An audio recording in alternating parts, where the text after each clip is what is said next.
Dhaka মেট্রোপলিটনে TTT branch ডিবিতে কাজ করেছি এবং এই কাজ করাকালীন সময়ে আপনারা সবসময় আমার পাশে ছিলেন এবং আমি চেষ্টা করেছি ঊর্ধ্বতন কর্তৃপক্ষের নির্দেশ মেনে ডিবিকে একটা সাধারণ মানুষের আস্থার জায়গায় দোরগোড়ায় নিয়ে যাব।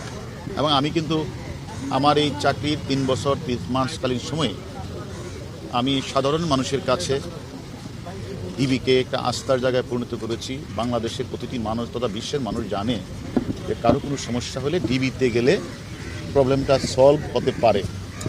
এই মনে করে অসংখ্য মানুষ আমাদের কাছে আসছে।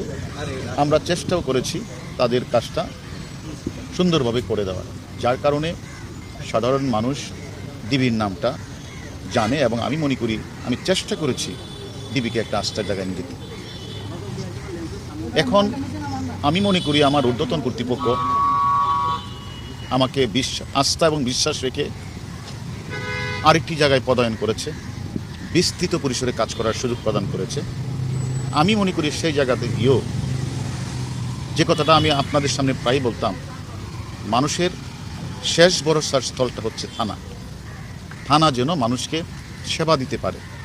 আমি চেষ্টা করব সাধারণ মানুষ থানায় এসে যেন সেবাটা পায়, থানায় যেন মানুষ আসে, যে কোনো ঘটনায় থানায় যেন গিয়ে মানুষ তার জিডি করা, মামলা করা এটা যেন করতে পারে।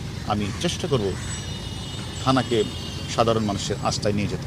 আচ্ছা, এখন আপনি যেখানে যাচ্ছেন বিএনপির অধিকাংশ মামলাই তো আপনি নিয়ন্ত্রণ করবেন, তো সেক্ষেত্রে কোটার এই ঘটনায় প্রায় 300-র মতো মামলা হয়েছে। তো এই মামলাগুলোতে যেটা কোর্ট আন্দোলনকারীরা দাবি করছে প্রচুর নিরীহ স্টুডেন্টদের অ্যারেস্ট করা হয়েছে।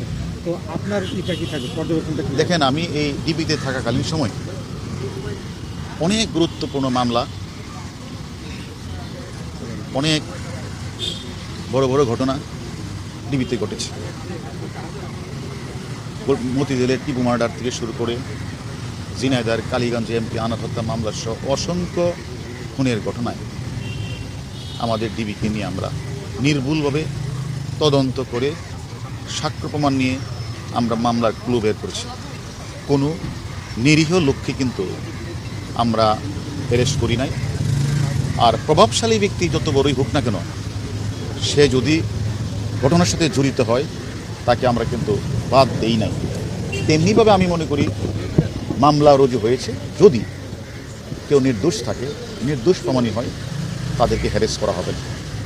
এবং যারা ঘটনার সাথে প্রকৃতপক্ষে জড়িত, যারা বিভিন্ন জায়গাগুলিতে আগুন লাগিয়েছে, স্বপ্নের মেট্রো রেলে ভাঙচুর আগুন লাগিয়েছে, রাষ্ট্রীয় বেসরকারি থানাগুলিতে আগুন লাগিয়েছে, আমাদের পুলিশ সদস্যকে জ্বলিয়ে হত্যা করেছে, এই সকল ঘটনার সাথে যারা জড়িত তাদের কাউকে ছাড়তে হবে না।